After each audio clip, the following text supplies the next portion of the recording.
മനസ്സിലാക്കിയ ഒരു സത്യം, പലവിധനും മറുപടി തന്നില്ലെങ്കിലും നമ്മുടെ വേദന അവൻ തിരിച്ചറിയുന്ന ദൈവമാണ്. പണ്ടൊക്കെ നമ്മുടെ പഴയ വീടിന്റെ കട്ടിളപ്പടിമേൽ കറുത്ത തരക ബോർഡിൽ എഴുതി വെക്കുന്ന മഞ്ഞ, വെള്ള, ചുവപ്പ് അക്ഷരങ്ങളിൽ എഴുതി വെച്ചിരിക്കുന്ന ഒരു വാക്യം പൗലോസിന് കൊടുത്ത മറുപടിയാ. എന്താ? എന്റെ കൃപ നിനക്ക് മതി. എന്താണ് ആ വാക്യത്തിന്റെ ഗൗരവം? എന്താണെന്നറിയാമോ? രോഗമുണ്ടെങ്കിലും രോഗമില്ലാത്തവനെ പോലെ ഞാൻ നടത്താം. പ്രശ്നമുണ്ടെങ്കിലും അതിന്റെ മുകളിൽ കൂടി ഞാൻ നിന്നെ നടത്താം. പ്രതിസന്ധി മാറിയെന്ന് വരത്തില്ല, പക്ഷെ പ്രതിസന്ധിയെ നീ ഓവർകം ചെയ്യും. Praise the Lord.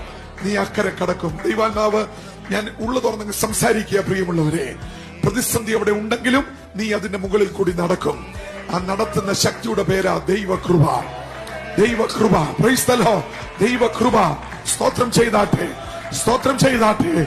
ചിലതിനെ വിടുവിച്ചില്ലെങ്കിലും ചിലതിന്റെ മുകളിൽ അവൻ നമ്മളെ നടത്തും. ചില പ്രശ്നങ്ങളുടെ മുകളിൽ നമ്മളെ പിടിച്ചു നിർത്തും.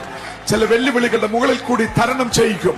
ചില പ്രയാസങ്ങളിൽ അവന്റെ ശക്തി വ്യാപരിക്കും. എന്താ? താഴ്ന്നു പോകുന്ന നമ്മളെ താങ്ങി നിർത്തുന്ന ശക്തിയുടെ പേരാ ദൈവകൃപ. തളർന്നു വീഴുന്ന നമ്മളെ പിടിച്ചെഴുന്നേൽപ്പിക്കുന്ന ശക്തിയുടെ പേരാ ദൈവകൃപ. ബലഹീനരായ നമ്മളെ പണിയുന്ന പദ്ധതിയുടെ പേരാ ദൈവത്തിന്റെ കൃപ. ജീവിതം വേണ്ടെന്ന് പറഞ്ഞ നമ്മളെ ഇന്നും പിടിച്ചു നിർത്തിയിരിക്കുന്ന അവന്റെ പദ്ധതിയുടെ പേരാ ദൈവകൃപ.